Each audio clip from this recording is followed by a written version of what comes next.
Hey, beautiful souls. Welcome to Signals and Standards with Suzie, the show where we decode mixed messages, raise the bar, and serve up real talk with a side of empowerment. I'm your host, Suzie, your go-to for truth bombs, clarity, and the kind of tough love that gets you unstuck and back in the driver's seat of your life. Together, let's turn those signals into action.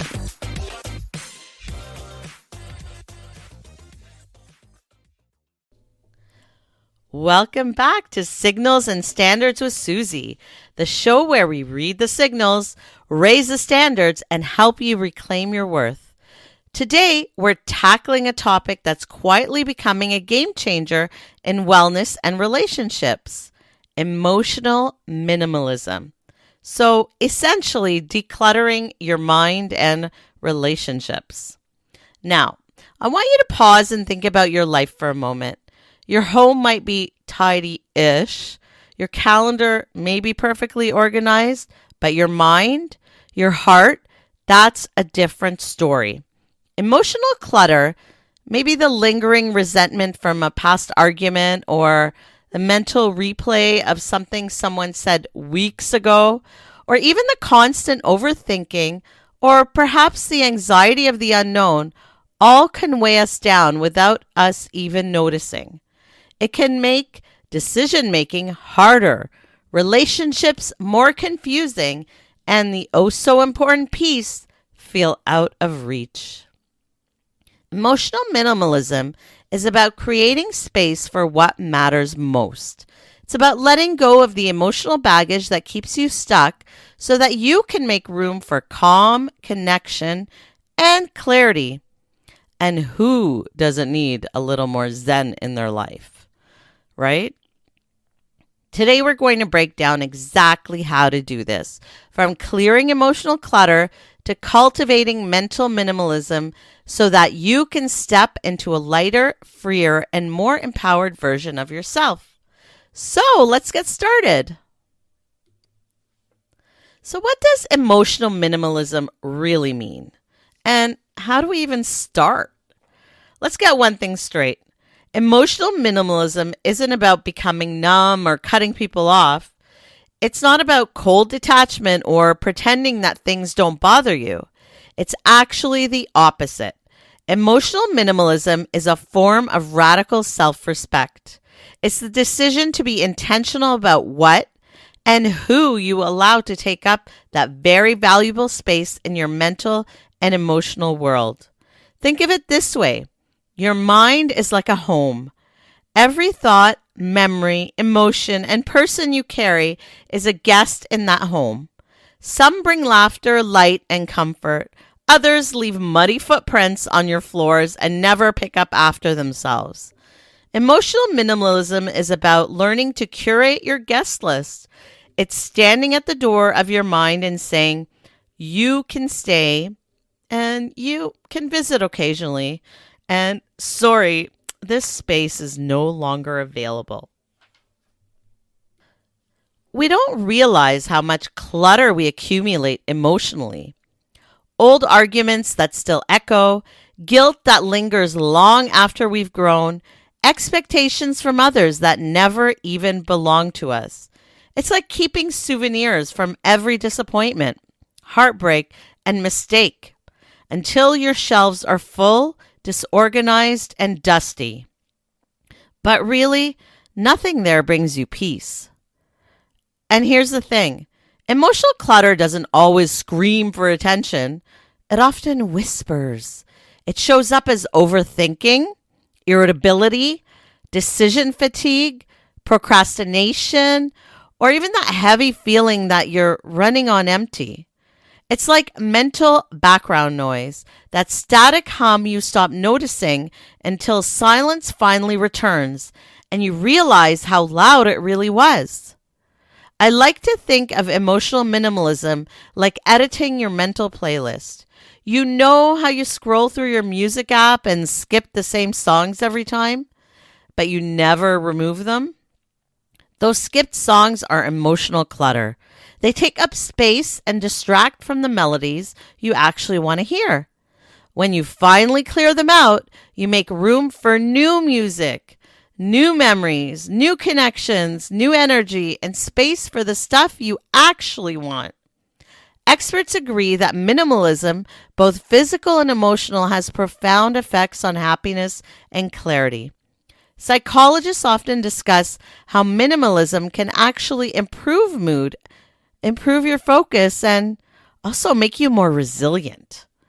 When we simplify our physical and mental environment, our stress levels decrease and we're able to focus on what truly brings us meaning and joy. Because clutter, whether in your home or in your heart, demands constant attention. It's like leaving too many browser tabs open on your computer. You might only be looking at one, but the others are still slowing everything down. Minimalist experts call emotional clutter the hidden drain. It's those grudges, the unspoken resentments, and repetitive thought loops that quietly sap your energy and joy. You may not notice it day to day, but it's like emotional debt. It keeps accruing interest until you're completely exhausted. And this isn't just philosophy. Science backs it up.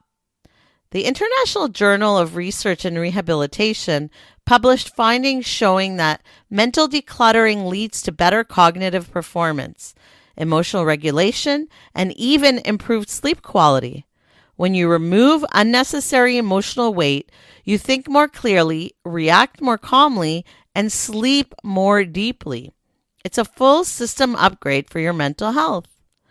Another fascinating insight reminds us that our environment and mental state are deeply intertwined. A cluttered space often mirrors a cluttered mind. Have you ever noticed how cleaning your kitchen or organizing your desk or even folding laundry can suddenly make you breathe easier? That's not an accident. It's biology. Your brain craves order. Chaos, whether external or internal, signals threat, and calm and clarity signal safety. And just like physical hoarding, emotional hoarding is real too. Some people hang on to pain the same way others keep broken furniture or clothes that no longer fit, just in case. I'm guilty of that. Just in case they need that memory, just in case letting go means it didn't matter. But here's the truth. Letting go doesn't erase the meaning. It releases the weight. You can keep the lesson without carrying the burden. Here's where pop culture gives us a perfect metaphor. Remember when Marie Kondo asked, "Does it spark joy?" That question changed how millions of people viewed their belongings. But imagine if we applied that to our emotional lives. Does this relationship spark peace or chaos? Does this thought pattern spark motivation or guilt? Does this memory spark gratitude or regret? Because if it doesn't spark peace, maybe it's time to thank it for what it taught you and let it go. We live in a culture that glamorizes busyness and emotional intensity. Think about it. Social media celebrates overcommitment, oversharing, overcaring. It's like emotional hoarding disguised as connection. We've been taught that if we're not constantly on, constantly giving, constantly involved, not outraged continuously by one thing or the other, then we're somehow falling behind. But the truth is, when you declutter emotionally, you're not disconnecting from life. You're reconnecting with it more deeply, more intentionally, and authentically. So how do you start? The key is gentle simplicity. You don't overhaul your entire emotional life overnight. You start with small, mindful steps. Maybe you begin by journaling, not just to vent, but to notice patterns, to observe these patterns.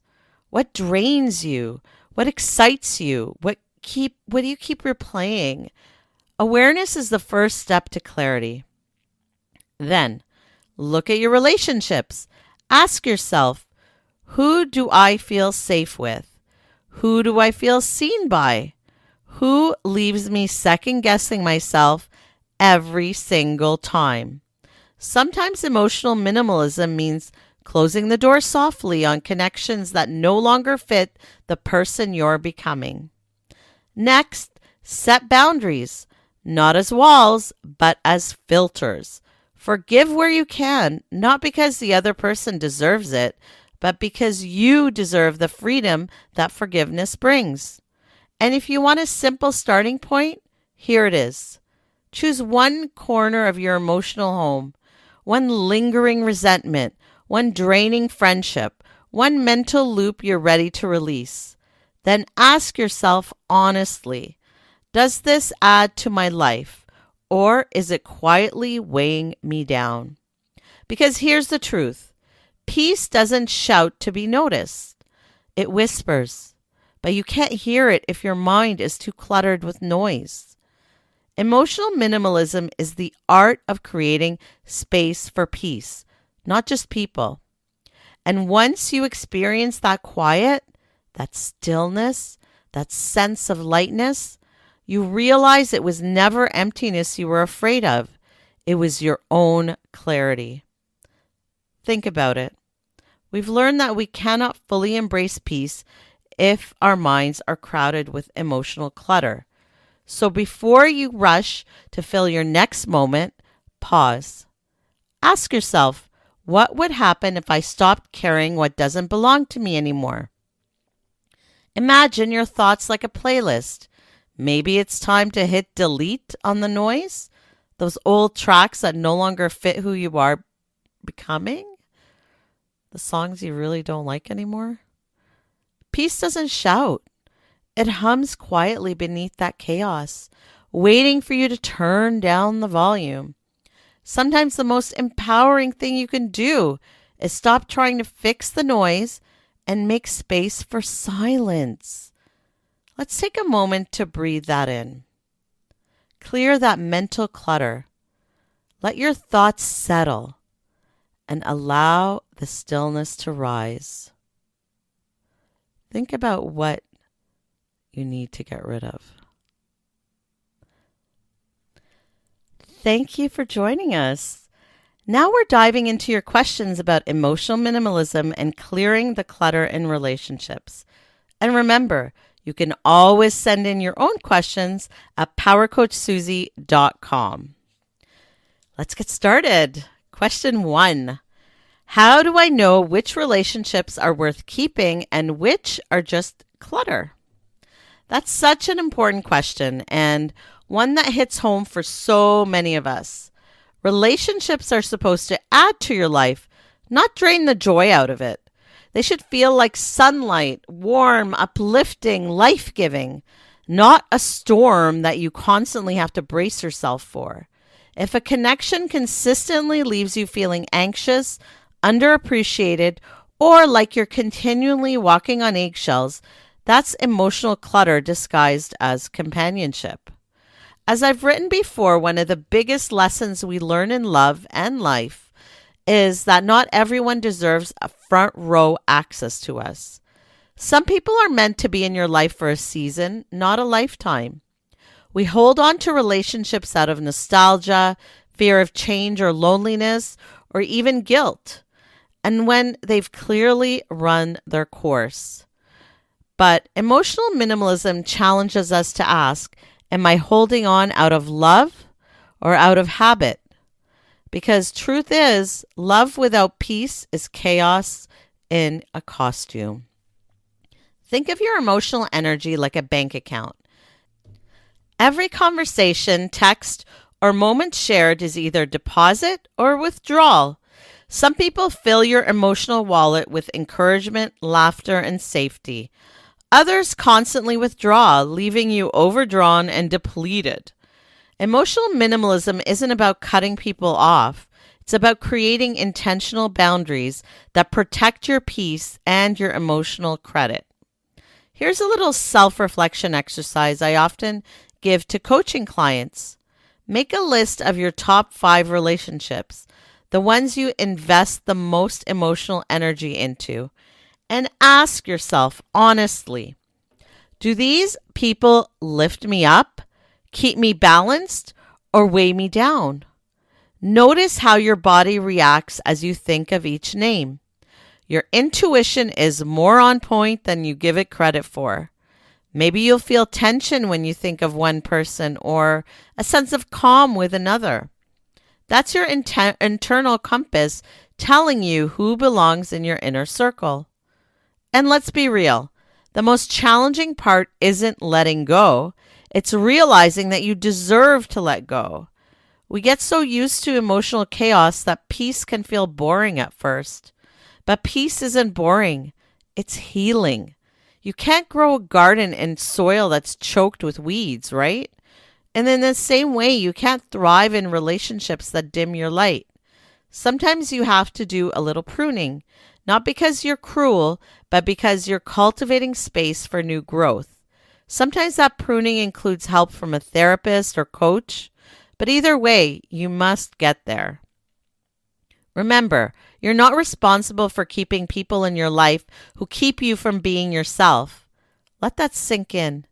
You don't owe anyone unlimited access to your energy. The relationships worth keeping are the ones that celebrate your growth, respect your boundaries, and give as much as they take. Those are the ones that water your soul. Everything else is just emotional clutter. Question number 2. I try to declutter my emotions, but I feel guilty letting people go. How do I handle that? That word guilt comes up a lot, huh? It's real. It's that knot in your chest when you finally start choosing yourself and suddenly feel like you're betraying someone else for doing it. But here's the truth. That guilt isn't a sign you're doing something wrong. It's a sign you're doing something different. You're breaking a lifelong habit of overextending, over-explaining, and over-accommodating. You're shifting from being the emotional caretaker to being your own protector, and that takes courage. As I've shared before, we often hold on to relationships out of fear. Fear of being alone, maybe fear of disappointing others, or maybe as being labeled cold, selfish, or even too much. But letting go doesn't make you heartless. It makes you honest with yourself and them. There's a big difference between loyalty and self-sacrifice. Loyalty should lift you, not leave you empty. You shouldn't have to shrink yourself to keep someone else comfortable. And you shouldn't have to keep explaining your worth to someone who keeps forgetting it. Let's talk about reframing what emotional decluttering really means. You're not throwing people away. You're releasing the energy exchange that no longer supports your growth. Think of it like tending to your emotional closet. Sometimes you find a jacket that once made you feel amazing, confident, maybe unstoppable, but now it's tight, worn, or doesn't fit your style anymore. You can still appreciate what it once meant to you without keeping it around to take up valuable space. That's not loss. That's evolution. According to psychology, emotional minimalism is a conscious act. It's not about cold detachment, but about clarity. It's learning to say, this no longer aligns with who I'm becoming. You're not meant to keep everything and everyone you ever loved. Growth requires release. And here's the beautiful paradox. When you let go, you don't lose, you lighten. Guilt often shows up as an echo of old conditioning. That inner voice saying, you should be nice. You should keep trying. Oh, maybe you owe them more. But let's challenge that voice. Being nice shouldn't mean betraying yourself. Being compassionate doesn't mean allowing yourself to be drained, become a doormat. In fact, genuine kindness begins with the way you treat your own heart. And yes, it hurts to let people go, especially when they've shared pieces of your story. But love and loss can coexist. You can love someone deeply and still choose distance. You can honor what they brought into your life while recognizing that the season has ended. That's not cruelty, that's maturity, especially if you've made effort to heal things or make things better and nothing has changed. As I often tell my coaching clients, you're not rejecting people, you're realigning your peace. When you release with compassion, without blame or resentment, you give both yourself and the other person the freedom to grow in ways you couldn't while holding each other too tightly. Those who truly respect and value you will understand and even applaud your boundaries. Those who guilt trip you or accuse you of changing for the worse, they're really just confirming why that change was necessary. So instead of saying, I feel bad for letting go, try saying, I'm grateful I had that chapter, but I'm choosing peace over pressure now. You're not closing your heart. You're clearing the space for something better to bloom.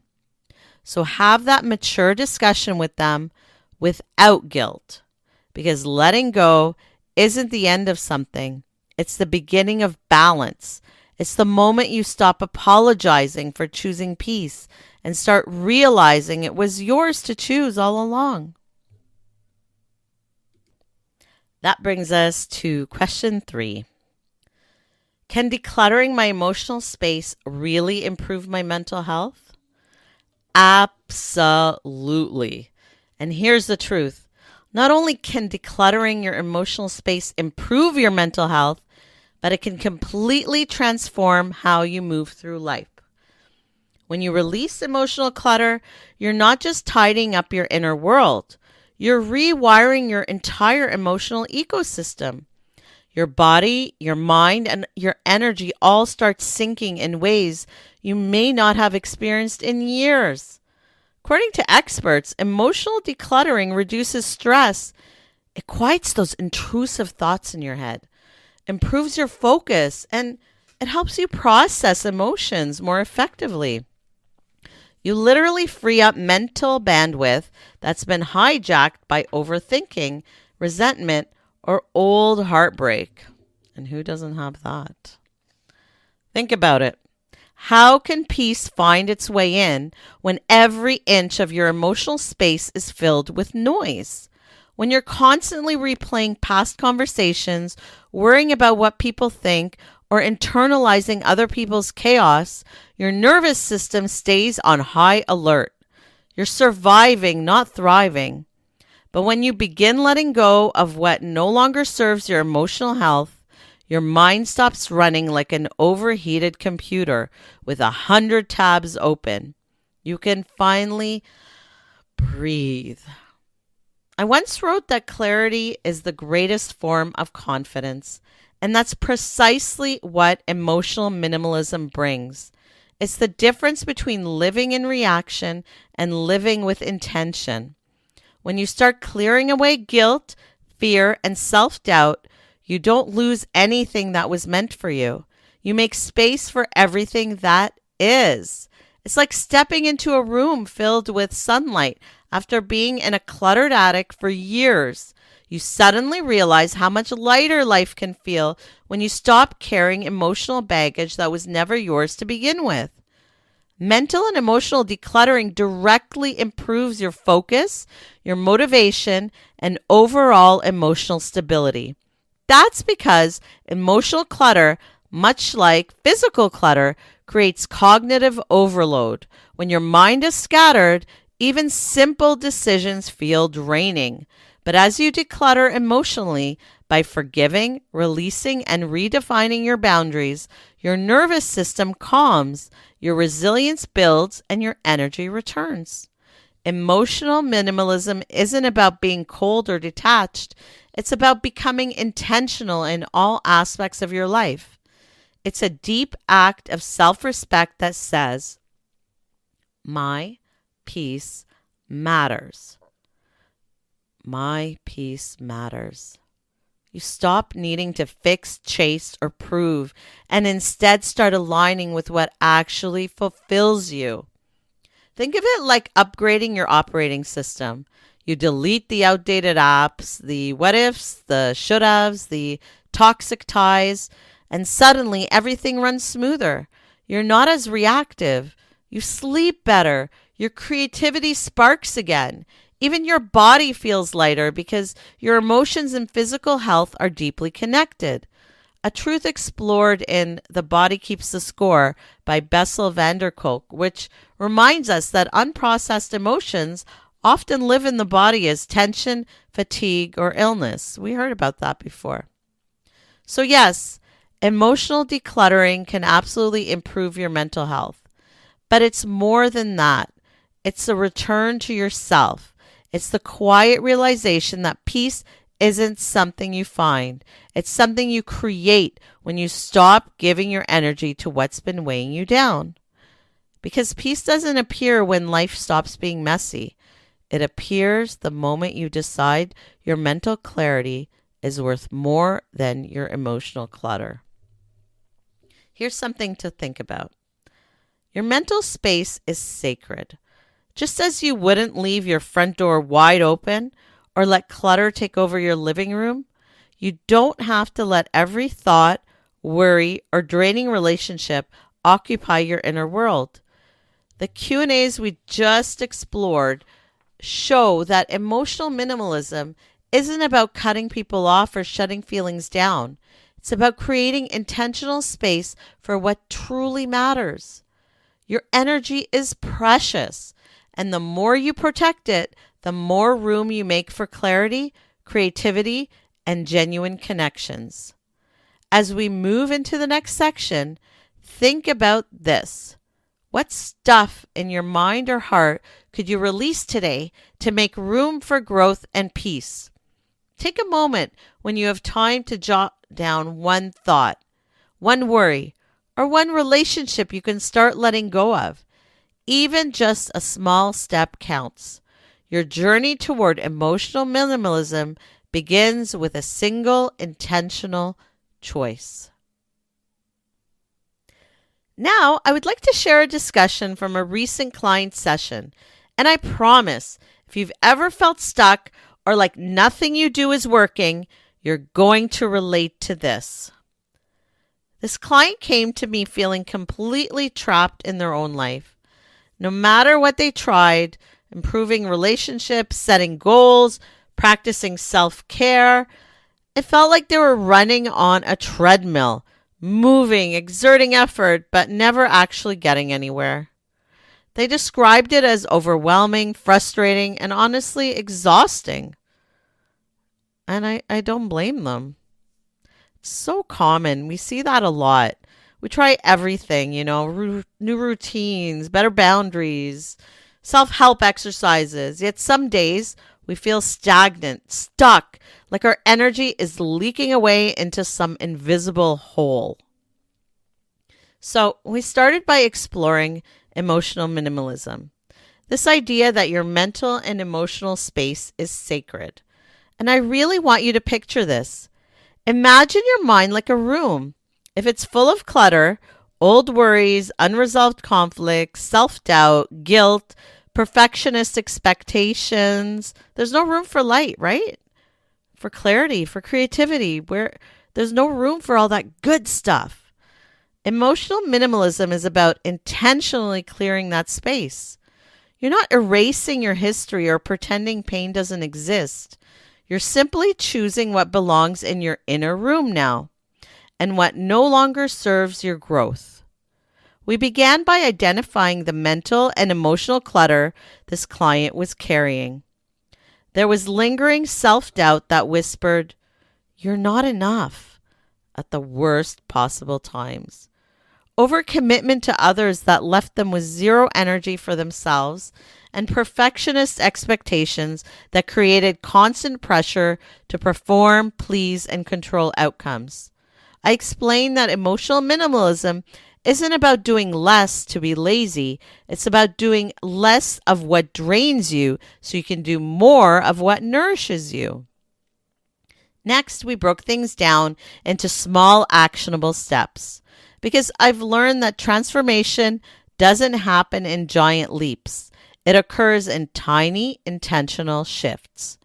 We started with daily reflections, noticing moments where they felt drained, anxious, or reactive. We practiced gentle boundary setting, saying no without guilt, reclaiming the right to protect their time and their energy. And we incorporated micro self care practices, a mindful 10-minute walk, journaling, just one sentence about gratitude and lessons from gratitude, or simply turning off notifications for a set period each day to let the mind breathe. Each of those small steps may seem minor on its own, but together they're building blocks for a larger overarching goal, living more freely, intentionally, and with clarity. We also talked about therapy, and this is something I recommend often when emotions feel heavy and they're recurring. Sometimes the patterns we repeat are rooted in more profound experiences and trauma, and professional support can help us untangle them without judgment. Therapy isn't a sign of weakness, it's a tool to reclaim your life, to understand your emotions, and to build strategies that actually work in your day to day world. I shared a personal story with the client too because I firmly believe in practicing what I teach. There was a time in my own life where I was drowning in people pleasing and friendships that drained me. I said yes to everything and everyone, including invitations, requests, and favors, and as a result, carried emotional baggage from others that really wasn't mine to carry. I thought I was being a good friend, loyal, responsible, or kind, but in reality, I was running on empty and it was sucking the life out of me. I didn't realize how much it drained me until I became more self aware and started practicing emotional minimalism. I began to let go of people and obligations that didn't align with my life goals. I simplified my environment and reclaimed my mental space. And the shift? It was finally like stepping out of a crowded, noisy subway car into fresh air. Clarity, energy, and intentionality became part of my daily life. I could finally see my priorities again instead of being lost in the clutter. And I started attracting the best people in my life. And that's so important. By helping my client declutter their emotional and mental space, we started to notice small but significant shifts almost immediately. Decisions became intentional instead of reactive. Energy that had been trapped in worry, guilt, and old patterns started flowing back into relationships, passions, and daily joy. Small wins like honoring a boundary, saying no without apology, or taking 5 minutes to breathe began to feel monumental because they represented a reclaiming of their life. And this is the heart of emotional minimalism, creating space for what truly matters, not just cutting people off, but being intentional about the space people take up in your life. It's the freedom to think clearly, to feel fully, and to make choices that actually support your well-being rather than keep you stuck in cycles of overwhelm. As I reminded my client, and I want you to hear this too, the journey isn't about perfection. It's about progress, presence, and permission. Permission to let go of what drains you. Permission to simplify. Permission to reclaim your energy, your time, and your peace. So here's a thought for you. What's one small piece of emotional clutter you could release this week? One worry, one habit, one relationship that's taking up space you deserve. Even a tiny action counts. That's how you start creating room for clarity, joy, and intentional living. So let's take a moment to wrap up everything we spoke about today and really let it sink in. Emotional minimalism isn't just a trendy concept. It's a lifestyle choice that can transform the way you feel, think, and move through your relationships and your life as a whole. At its core, it's about decluttering your mind and your emotional world so that you can live with more clarity, calm, and purpose. Think about your inner life like a closet or a workspace. If it's overcrowded, messy, or full of things that no longer fit, it's hard to find what you need.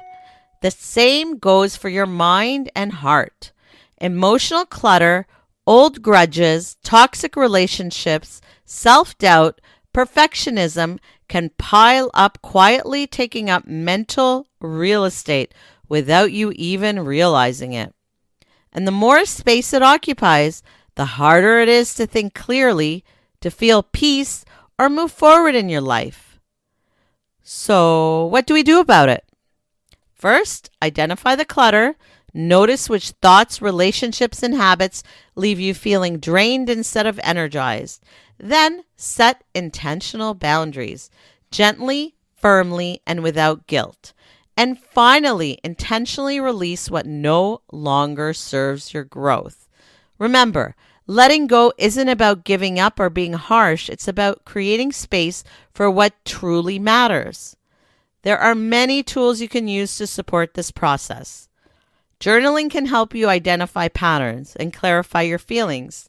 Small goal setting turns big, overwhelming intentions into manageable steps you can actually achieve.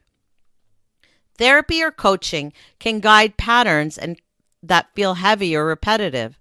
Reflection, even a quiet 5-minute pause, allows your mind to reset and recharge instead of being reactive. It's also important to remember that your environment, habits, and relationships all feed your emotional ecosystem. A cluttered room, constant notifications, or draining connections can make your mind feel chaotic. Conversely, a simplified environment, aligned routines, and nourishing relationships act like sunlight and water, helping you grow and thrive. When you commit to emotional minimalism, the rewards are tangible. You gain mental clarity, emotional freedom, and energy that used to be wasted on worry, guilt, or unnecessary stress. You can finally focus on the things that matter: your dreams, your goals, your passions, and the relationships that truly enrich your life. So as you move through your week, I want you to ask yourself, what's taking up space in your mind or heart that doesn't belong there? What small step can you take today to create a little breathing room? Even one tiny action, saying no to something that drains you, journaling for 5 minutes, or setting a gentle boundary can be the start of a profound shift. Emotional minimalism isn't about doing less. It's about living more intentionally. It's about what truly matters to you. And that, my friends, is the gift of clearing space for clarity, for calm, and for a life that finally feels like it's yours. All right. Let's take a moment together. I want you to really feel this affirmation. Not just say the words, but let them settle in your mind, your heart, and your energy. Take a deep breath in and exhale slowly. Now repeat after me, either out loud or silently in your mind. I release what no longer serves me. Pause. Feel the weight of what you're letting go of start to lift. I release what no longer serves me. Pause. Imagine opening your hands and letting old worries, guilt, and clutter drift away like leaves in the wind. I release what no longer serves me. Pause. Feel the space this creates inside you, the freedom and lightness of mental and emotional clarity. And remember this truth. You have the power to protect your mind, your heart, and your peace. You are the gatekeeper of your energy. You get to decide what stays, what goes, and what grows. Every time you choose to release what doesn't serve you, you're making room for clarity, joy, and meaningful connections. Take one more deep breath in, and as you exhale, feel the release, the calm, quiet power that comes when you claim your space back. Let this be a small but potent act of self-care, a reminder that your peace isn't negotiable and that you are worthy of a life that feels light, intentional, and entirely yours. That's it for today's dive into emotional minimalism. If you take one thing away today, it's that your emotional space is sacred. Thank you for being here and stepping into your power with me. I look forward to seeing you next week for another empowering conversation. In the meantime, catch the replay of this and all our previous shows on the Signals and Standards with Suzie podcast on all your favorite platforms. Goodbye for now. For daily inspiration and practical advice, find me on social media at Power Coach Suzie. Got questions or ideas for the show? Head to powercoachsuzie.com where you can connect with me, explore the blog, or learn more about what I do.